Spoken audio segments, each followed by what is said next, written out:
Pertandingan Piala AFF antara Indonesia melawan Thailand dipenuhi oleh banyak sekali drama.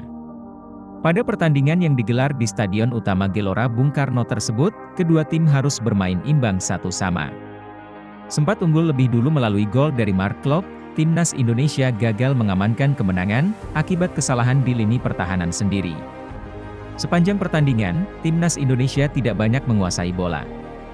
Mereka lebih banyak menunggu dan mengandalkan serangan balik. Pertandingan baru berjalan kurang dari 1 menit, timnas Indonesia sudah mendapatkan peluang. Sayangnya, Witan Sulaiman gagal menyelesaikan umpan dari Egy Maulana Fikri. Di menit 22, giliran Thailand yang mendapatkan peluang. Namun, sundulan dari Pansa Hemviboon masih belum mengarah ke gawang. Pada menit ke-38, timnas Indonesia seharusnya bisa unggul 1-0, andai saja Witan Sulaiman mampu menyelesaikan peluang emas yang ia dapatkan. Sudah berada di depan gawang yang sudah kosong, Witan justru tidak mampu mengarahkan bola ke gawang Thailand. Gagalnya Witan menyelesaikan peluang emas tersebut, membuat semua penonton, bahkan Sintayong sangat kecewa. Babak pertama pun berakhir dengan skor 0-0. Di menit 48, timnas Indonesia mendapat hadiah penalti dari wasit, setelah pemain Thailand melakukan handsball di kotak penalti. Berawal dari tusukan Asnawi dari sisi kanan, Asnawi melepaskan tendangan yang dihalau oleh tangan pemain Thailand, Theraton Bunmatan. Mark Klok yang dipercaya menjadi eksekutor, sukses membawa timnas Indonesia unggul 1-0.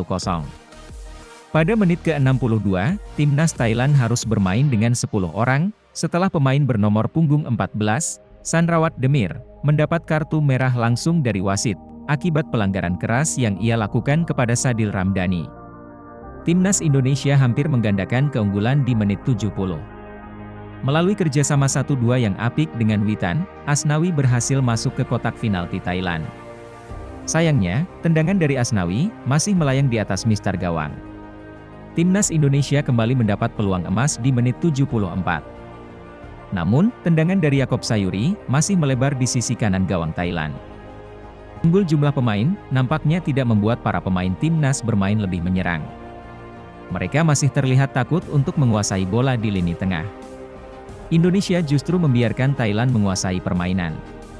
Alhasil, timnas Indonesia kecolongan melalui gol dari Sarah Hyoen di menit ke-79. Berawal dari kesalahan dari Asnawi yang memberikan umpan terlalu pelan kepada Fahrudin, bola kemudian direbut oleh pemain Thailand, dan berujung pada gol yang seharusnya tidak terjadi. Bola yang membentur pemain belakang timnas, justru malah mengubah arah bola masuk ke gawang Nadeo Argawinata. Setelah skor imbang 1-1, timnas Indonesia tidak mampu bermain dengan tenang, dan terburu-buru dalam membangun serangan. Sehingga, skor 1-1 tidak berubah, sampai wasit meniup peluit panjang tanda berakhirnya pertandingan. Dengan hasil ini, timnas Indonesia gagal merebut puncak klasemen grup A dari Thailand.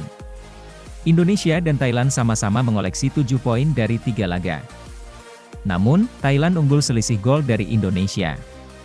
Tinggal tersisa 1 pertandingan lagi, untuk menentukan siapa yang berhak lolos ke babak semifinal. Gagalnya timnas mengamankan kemenangan meski unggul jumlah pemain, membuat catatan buruk pertemuan dengan Thailand terus berlanjut.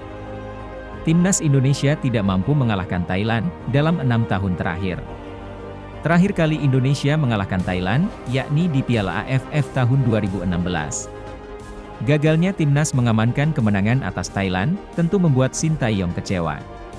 Saat sesi wawancara, Sintayong mengatakan, keberuntungan masih belum berpihak kepada timnas Indonesia. Sintayong berkata, seperti apa yang kita lihat, kita hampir menang. Para pemain sudah bekerja keras dan maksimal.